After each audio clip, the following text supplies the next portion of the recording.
Jentry Mullins, welcome to the Sports Management Podcast. Yeah, thank you, Marcus. Really excited and really grateful to be here. Appreciate you thinking of me.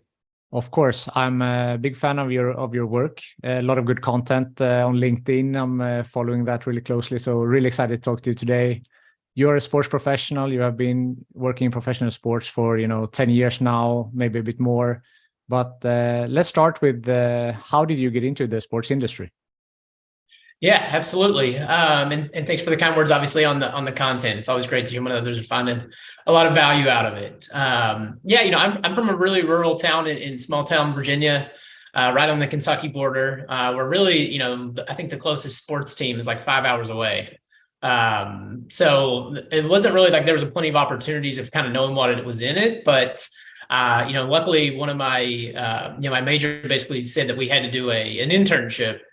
And so, a lot of my, classmates were kind of just trying to get the internship over as quickly as possible, whether it be like a quick tennis tournament on a weekend or working at a local retailer store. And I just, said for myself, like, hey, if I really want to work in sports, whatever capacity that is, I probably need to get a really good internship to actually start to kind of get that, right?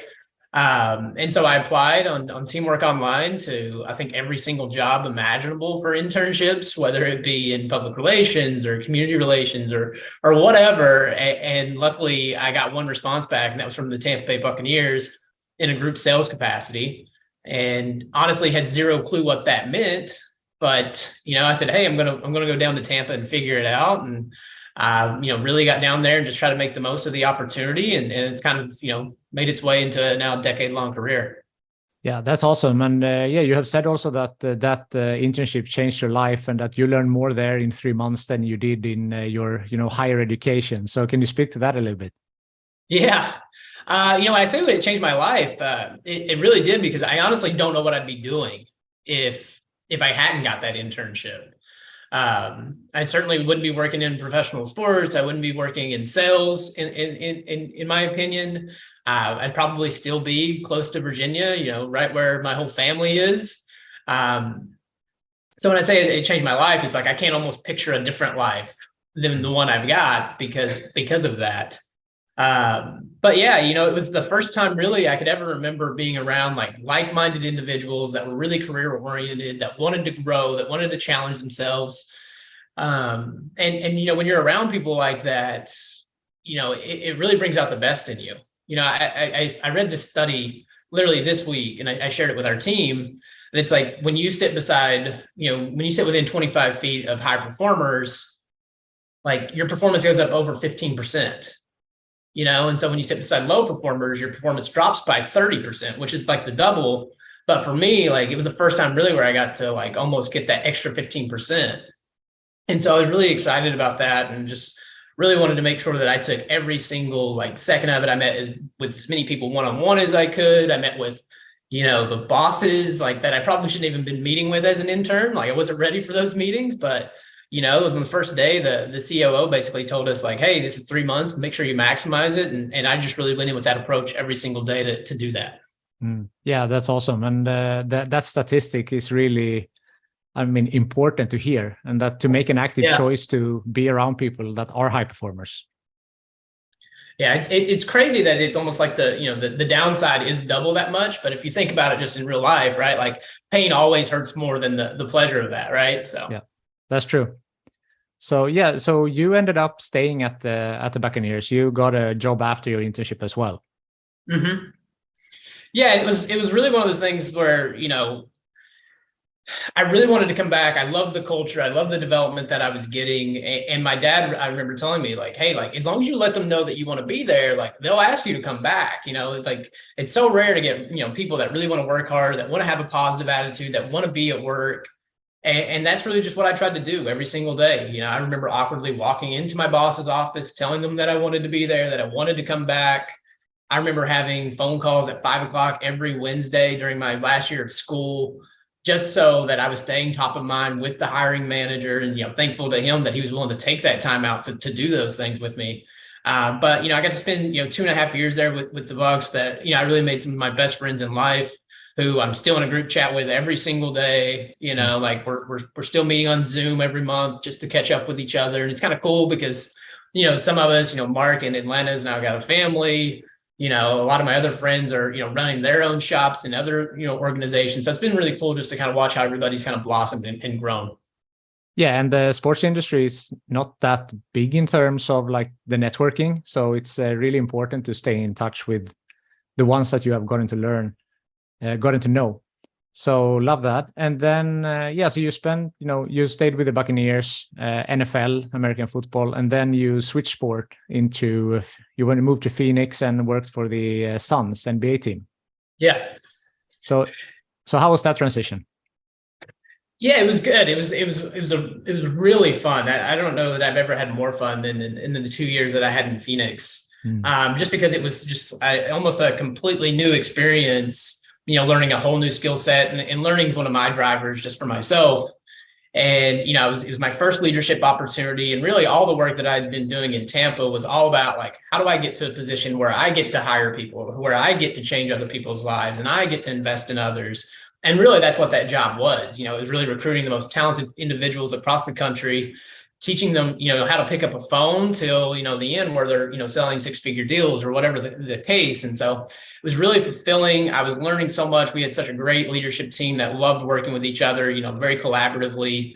And it's so funny because, the team at the time was horrible. I mean, we even in Tampa, it was kind of the same case, but we were the second worst team, I think, the first year, and then we were the worst team like the last year I was there. And so, that just goes to show you that the environment is really about the people. And, the people that we had in Phoenix when I was there was really awesome. I'm so thankful to them. I still have a lot of great relationships there as well. But it was really cool just to really, for the first time, get to focus solely on leadership and really make the focus on others, which is just a really fulfilling part of the job.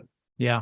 It's funny you say that with the winning history, that they were not performing on the pitch or on the field, because that's I know Travis Apple as well. He has been on the pod before, and he also mentioned that his winning ratio is very low, but still keep on grinding and doing the sales calls and doing all of this anyway, regardless of the performance. Yeah, and you have to, right? Like, it's the only thing that we can control is the work that we put in. Unfortunately, myself or Travis are never going to be able to help us get another extra win or two in the column. But, we can make sure that we're providing a world-class experience for every fan that's walking through the building, so that regardless win or loss, is like they're still having a great time. It's still memorable, all of those things. But yeah, it's funny, till this year with the Nets, I'd never made the playoffs in a decade-long career, which is pretty funny. So yeah, it is. So then I assume that with the Cavaliers that you moved on to, you didn't no championships there either. Well, yeah, we were the second worst team in the league all 3 years I was in Cleveland. So, so how I mean, you talk a lot about like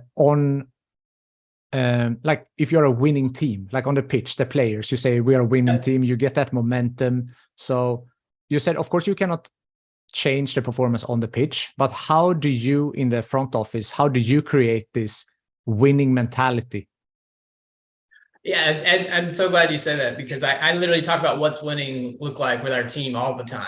And for me, my job, and again, at its simplest form, this is what I was telling our team yesterday in a team meeting, is like, to me, winning is obviously it's high performance. It's, it's treating your teammates with respect. It's creating a workplace where people want to come to work every single day. And I know that's a weird thing to say, hey, I like to go to work, but like, there's so many individuals out there that don't like going to work, or are miserable going to their, to their 9 to 5 or whatever that is.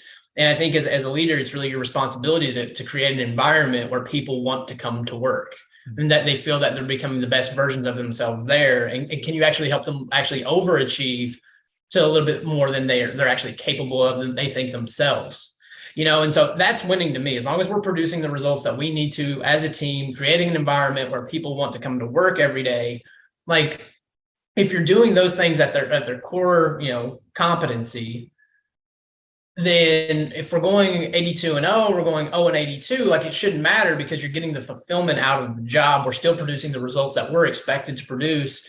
And it's a place where you like to come every single day.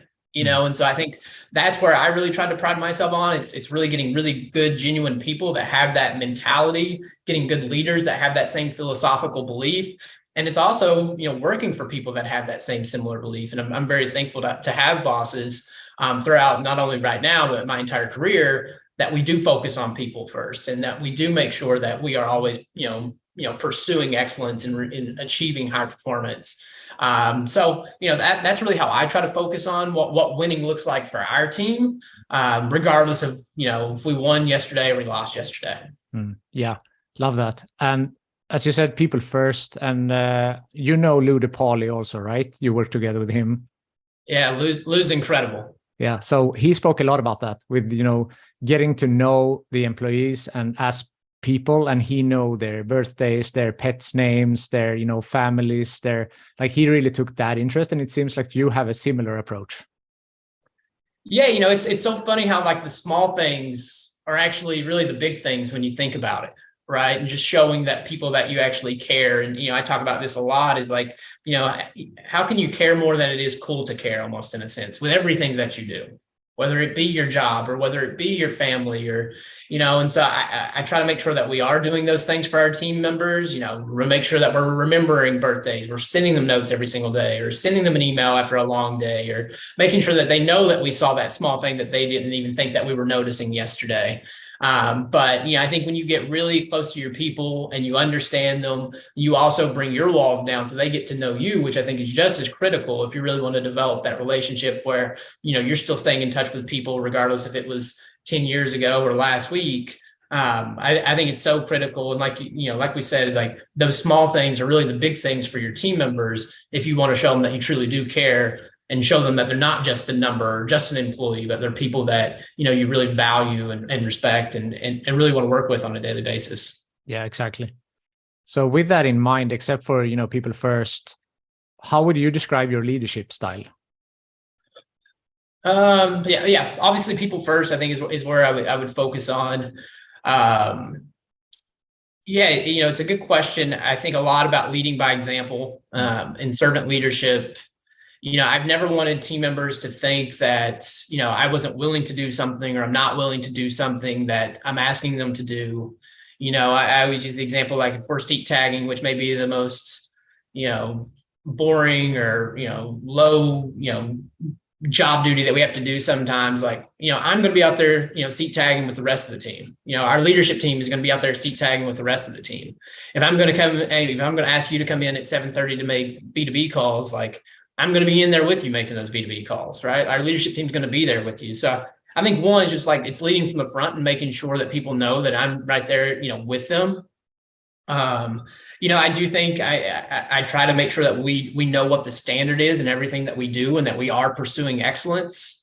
And so that may be demanding in times, but it's always going to be in a respectful way, in the way that we're going to pursue excellence.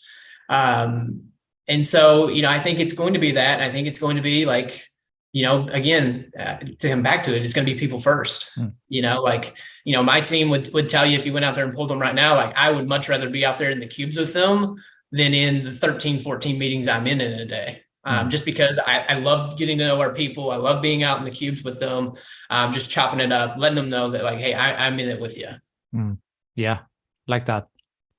So right now you're at the BSE Global. That's your current position. And you mentioned the Nets before. So can you tell a little bit about what is BSE Global? And, because it's like a parent company of some other companies as well. So the structure of that and your role within the company. Yeah, so BSE Global is basically our parent company to all the properties within our network, and that would be obviously the Brooklyn Nets. That would be our New York Liberty team, the Long Island Nets, et cetera, and the Barclays Center, et cetera. And so that's really in a way where how can we use all the resources at our disposal to help all of our teams, right? And being a platform company. But in my current capacity, really my role is overseeing all of our ticket sales and service teams.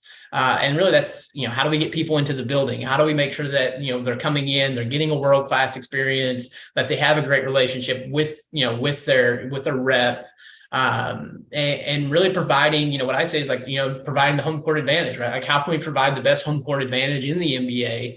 Because as I mentioned, we may not be able to control 82-0 or 0-82, But what we can control is providing a playoff atmosphere every single time, our team walks into the building, and that maybe it's a place that people, that players want to come to and play, and fans know that, hey, when I visit, New York, like that's the building that I want to go to, just because when I'm watching TV, I hear how loud that crowd is, how exhilarating that crowd is.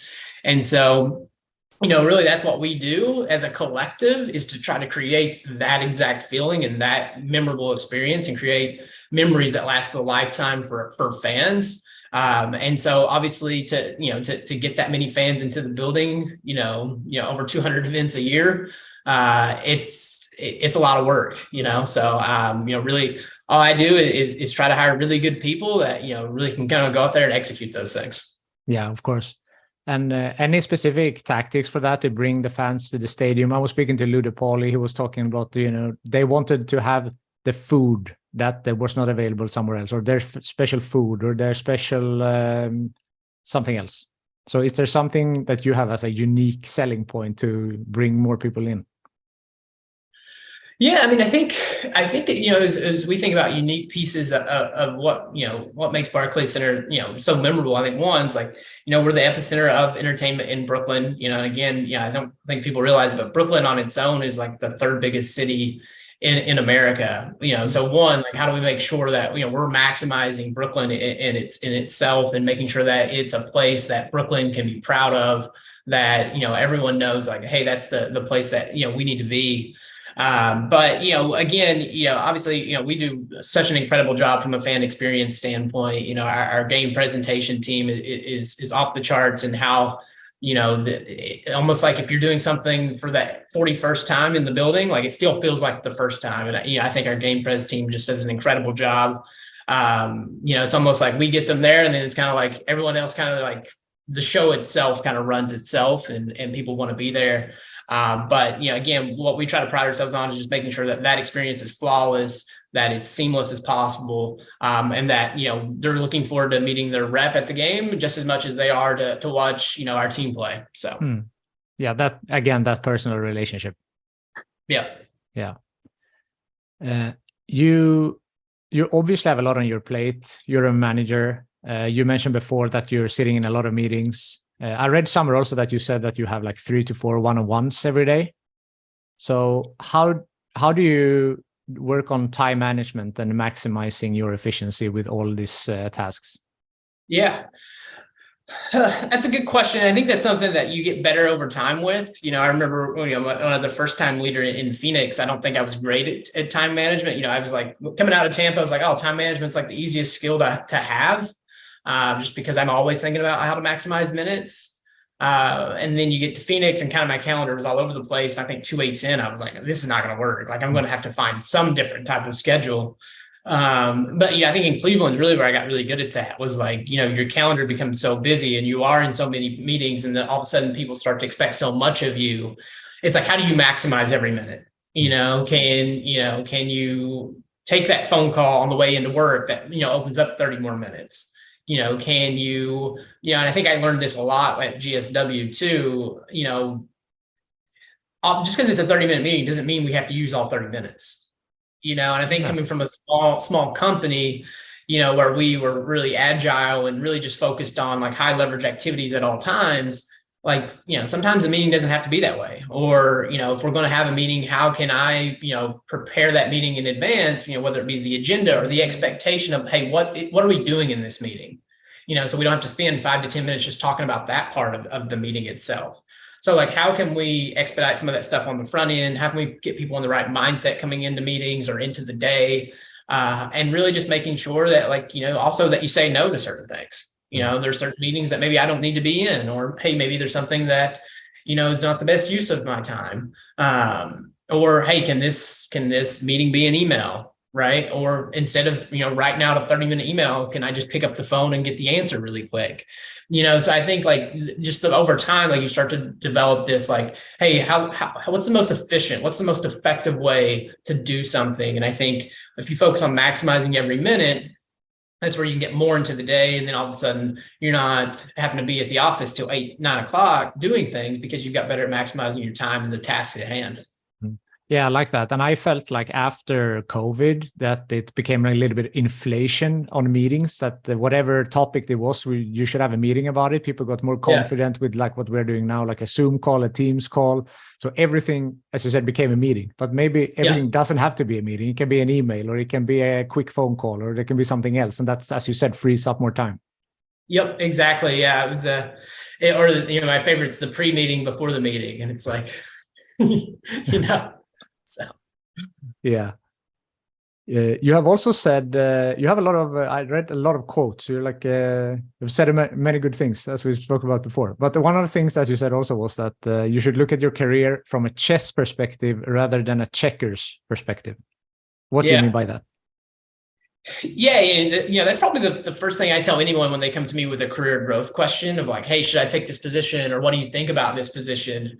I just try to get people to think, much longer term. I think in today's society, everyone wants everything now. They want it today. They want to think about like, how do I get out of, the pain point that's like hitting me right now? But I think the thing that's really helped me, throughout my career is really just thinking through like, what do I want 10 years from now? What do I want 5 years from now? And then how can I work backwards from that? And I think when you start to do that, like one, the goal itself becomes a little bit more consumable and digestible for you. And then secondly, you're also thinking through like, hey, does this job, does this role, does it actually help me skill stack to put me in a position to do exactly what I want to do long term? Right. And I think that's how you build something towards a career. Rather, as I think if you're thinking about it from a checkers perspective, you're just like, okay, how do I do this right now? Like, I just want a new job. I just want a new role. Right. Instead of, hey, I don't know that role really fits where I want to be 10 years from now. So like, if it's not going to contribute to that, should I actually be taking that job? Should I be thinking about that next role like that? And so I think when you start to think just much longer term, like, because again, one of my favorite things to talk about is like, with a long enough time horizon, like you can accomplish anything you want in life, but I mean, you can't accomplish everything you want, but you can't accomplish anything. And so if you think about that from a chess perspective, all of a sudden you start to skill stack almost like along a staircase. And instead of checkers, you may just be hopping on to a different platform to go on. Yeah, I love that. You can accomplish anything you want, but not everything you want. Correct. That's good. We talked about earlier also with internships, that changed your life. And you applied to, I read, 163 internships. Yeah. That's a lot. That's a lot of internships. And I mean, not too many responded, right? Yeah, I got one response. It was from Christy Robson at the Tampa Bay Buccaneers. And, at the time, Marcus, it was one of those things where when I got that email from the Tampa Bay Buccaneers, again, you got to remember, like, I'm coming from like a hometown of like 3,000 to 4,000 people. Yeah. There's 3 stoplights in the whole county. Like I didn't even think about a job in professional sports. Me and my dad, we grew up, 2 to 3 times a year, traveling 5 hours down to go watch Carolina Panthers games because, the NFL was, kind of what we just really bonded over. And, it was one of those things where when I got an email from the Tampa Bay Buccaneers, it was, oh, this is like the coolest thing ever. Yeah. Like, I don't care if I even get the internship. Like, the Buccaneers emailed me. Like, how cool is that? And, I say this all the time, till this day, that's the best, sales job I've ever done is, selling my way into an internship that I really had no responsibility, like no way of really getting that in my opinion. I wasn't ready for that in the slightest, looking back on it. But, I remember getting that email and just telling my parents, like bragging, like I'd almost got the job just because I got an email from the Bucs at the time. So I still remember when I landed the internship, I was at the bottom floor of the library at UVA-wise. And I was like yelling just because I got this internship in this library. And like, it was just one of the greatest days of my life because literally everything changed after that. Yeah. And I'm listening to your story. You really go above and beyond. And that's something I spoke with Travis a lot about as well. He's all about the hustle. He has that podcast, the book, everything hustling. And that's what you've done as well. I mean, I don't know anyone who applied to 163 internships and, getting those rejections, getting no's or no reply, and just continuing. Same thing. You graduated a year early, right? So you just went. So you did that faster than you had to, in quotes. And what does this drive? Where does that come from? Yeah, I think from a couple different places. I think one is probably just the place of gratitude more than anything. Hmm. God's given me an opportunity and blessed me with a life and a career that I didn't really think was possible. So one, I think it's on me to maximize that now that I've got that opportunity and that responsibility. So one is just gratitude and like, man, I love what I have, and I've been very blessed. And like, how do I make sure that I maximize that to the fullest? I think too, like I've been around some really good role models. All the places I've worked at, I've worked for really good bosses that I really look up to, that have made such a massive impact on me in my career that, I think it's on me to pay that forward and to want to be as close to those folks as I can. And then, the third thing I would say is like, yeah, I love this game. Like, I love this industry. Like, I love going into work every single day, which is such a weird thing to say. And, I know a lot, like I said earlier in the podcast, like I know a lot of people aren't blessed that way, and I think, just in my career, I've learned, because I've been in places and in cultures and times where I love going to work every single day. And then there's been times where I dread going into work. And so I think now, being a decade into my career, I just really, really realize like how much of a blessing it is when you're in one of those seasons where you love work, to soak it up as much as you can. I talk about that with our leadership all the time. Like, just enjoy this, because who knows how long this season lasts. And so I really just try to focus on that, and, just have a lot of gratitude and appreciation towards it. And I think when you do those things, it keeps you in the right perspective to want to keep pushing and to keep, reaching for whatever's next, but also being, really happy with what you got. Mm. You have also said that you should view your first 10 years of your career as an investment. Yep. So now you're kind of at that point, right? You have worked 10 some years. Close. Yeah. I think we're really almost at 9, but yeah, we're Okay. closing in on 10. Yeah. That was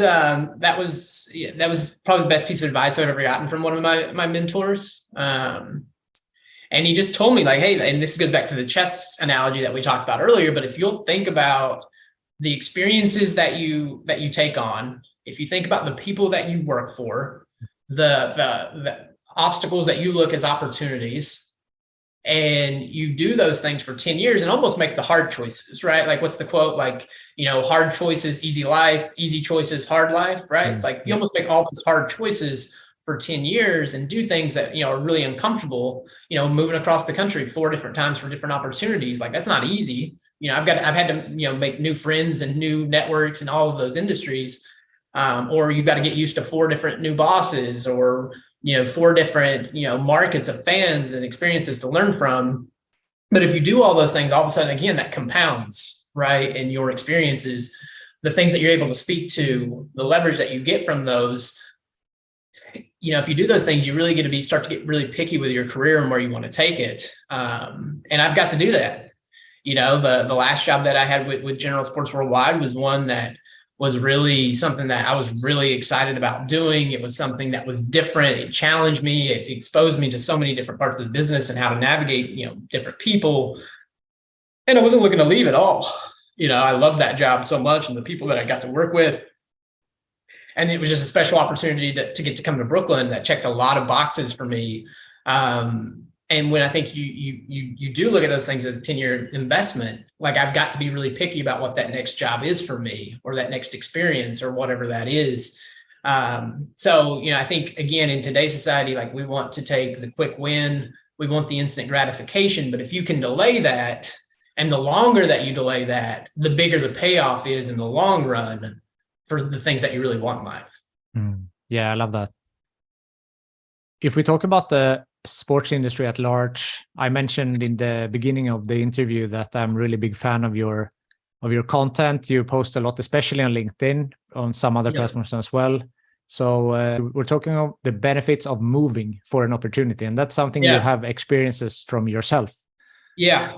Of moving to another city. So why should you be open-minded about moving for an opportunity? Yeah, it's something passionate. I'm very passionate about, just because I know how long how much I've benefited from doing that. And again, where I would be if I hadn't been willing to take that, job as an intern at 19 years old and move to Tampa, where I didn't know anything. But But, I really learned this a lot when I was in the recruiting space with, General Sports Worldwide, was the fact that, there was just very few people that were willing to even listen to a job because they weren't even willing to think about moving, and so, when you think about how many people aren't willing to move, and then you're already ahead of that amount of people for all the extra opportunities out there, and if especially, you think about the sports industry is already extremely small. And then you think about how many people already aren't willing to leave their specific market that they're in, you're really starting to, the pool of opportunities for you to really get to pick from and be in is very, very small, and so that's up to every single person as far as like what they want in their career and how quickly they want to grow. I talk a lot about like, you can have anything you want at the pace that you're willing to go get those things, right? The pace at which you're willing to sacrifice for things. Right? Like, trust me, I love living on the beach in Tampa, Florida, but like, what does the pace come at that of getting another leadership opportunity and getting to grow my career? Who's to say? I don't know that question. But for anyone in life, it's really like you either sacrifice for what you want or what you want becomes a sacrifice, right? So like, you can stay in your market, you just may have to wait a little bit longer for that opportunity to open up. And that's just up to you, the individual, to determine which one's more important. But for me, it was something that, I really wanted to grow my career and grow it quickly. So I've moved to multiple markets, and, especially coming from a really small town in Virginia, it's just opened my eyes just to much more of the world. It's made me friends that I would have never even got to meet if I hadn't done so. So I just know how much opportunity it's really given me, and how much, fulfillment I've got from, getting to be in, other markets. But, again, that's to every individual's their own, but there's a lot of extra opportunity out there for those that are willing to get in an uncomfortable space to move outside of, maybe their home market. Of course, that makes sense, right? You broaden your horizon and you open more doors. That makes total sense. Yeah.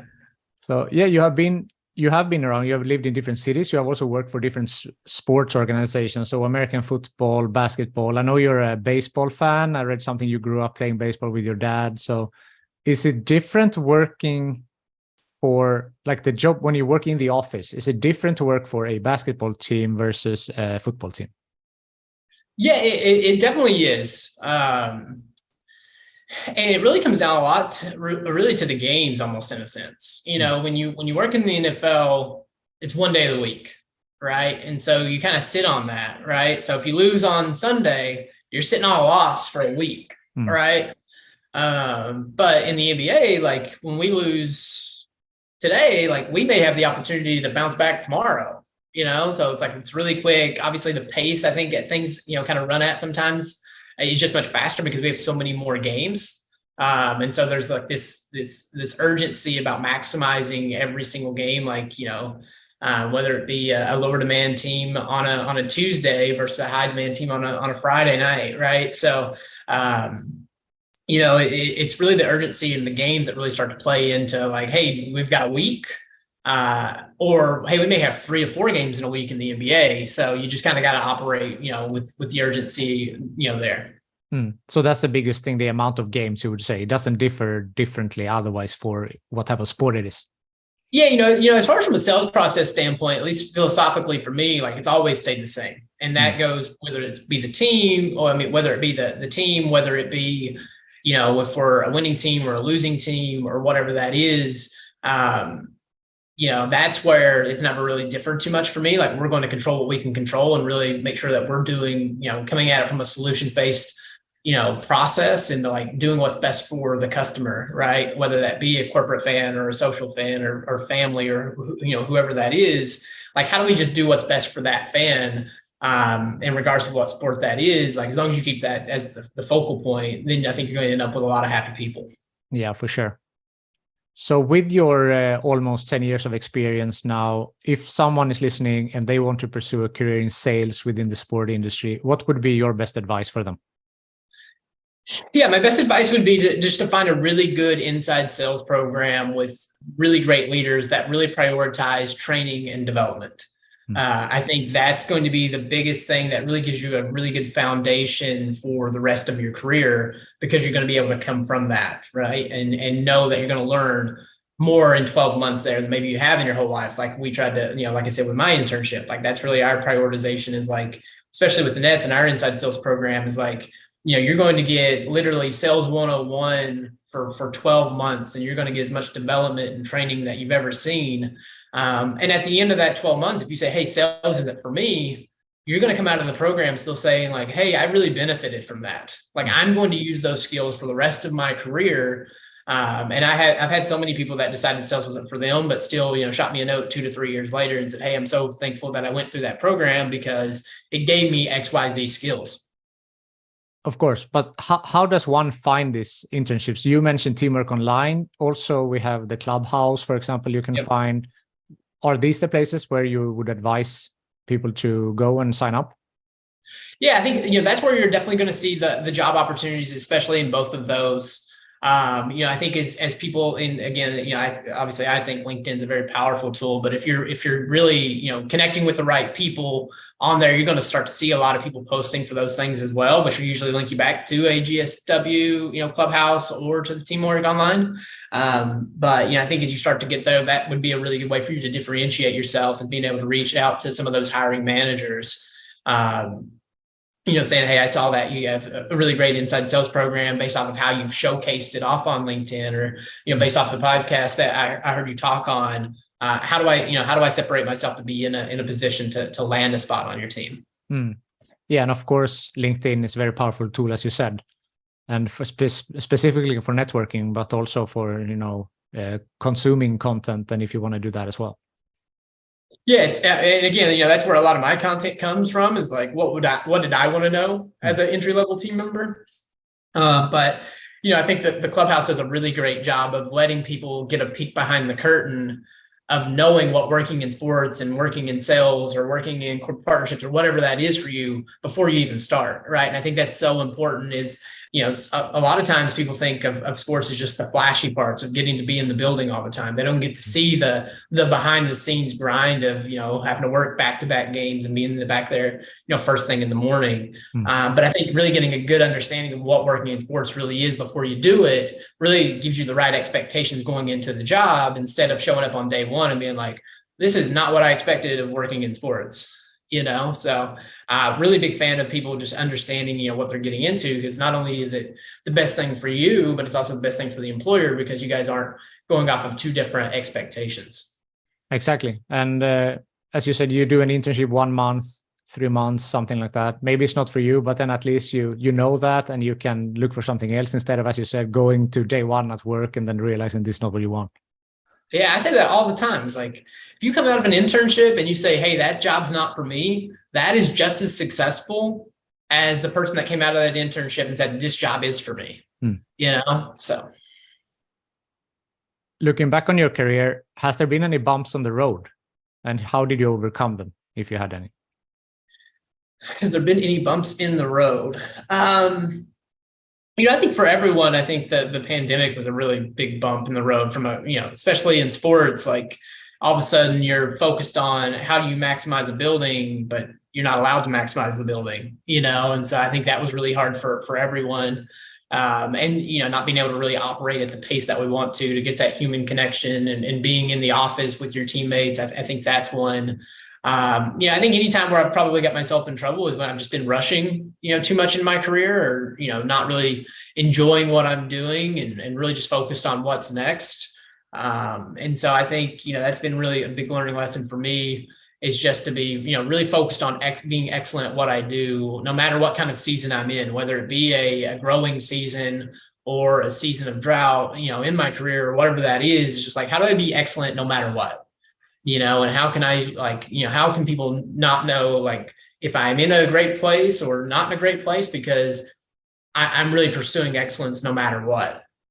And so, I think that's been probably the biggest learning lesson for me, is not to be in such a rush. I think, you see it more and more every day, but it's like, how can you be ambitious, but also how can you be patient at the same time? And I know those two kind of, counteract.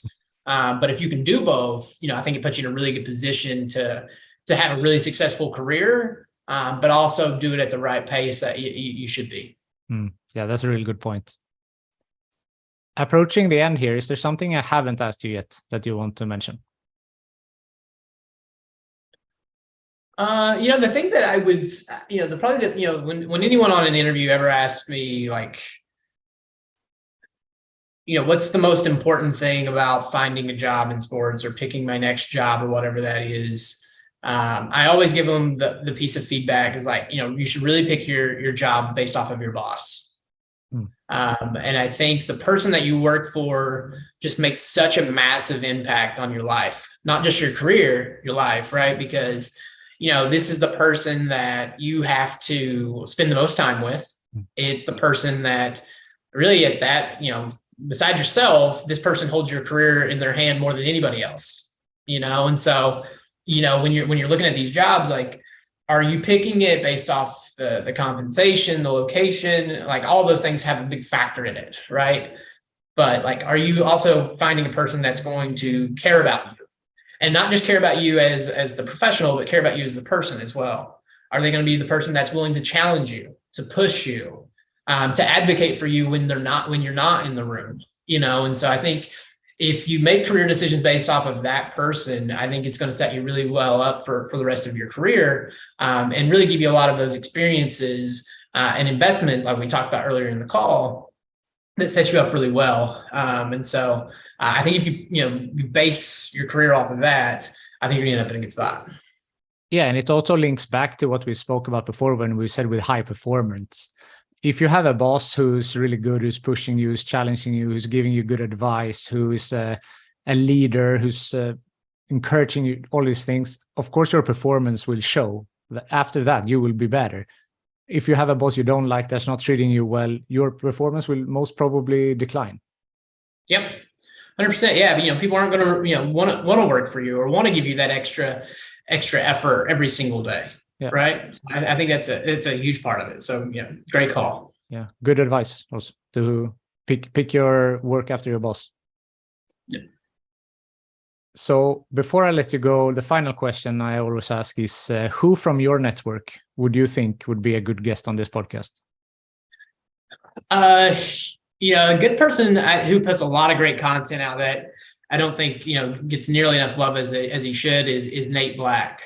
Okay. So Nate is with Stellar Algo, which is an incredible company that we've partnered with as well. But Stellar Algo, Nate with Stellar Algo, he posts a lot of different content around the sports industry, and does a lot of research into the sports industry and just giving you different ideas or challenges, certain ideas that have always been done a certain way in the sports industry. So I think he'd be a really good person for you just to have a different type of conversation around the sports industry.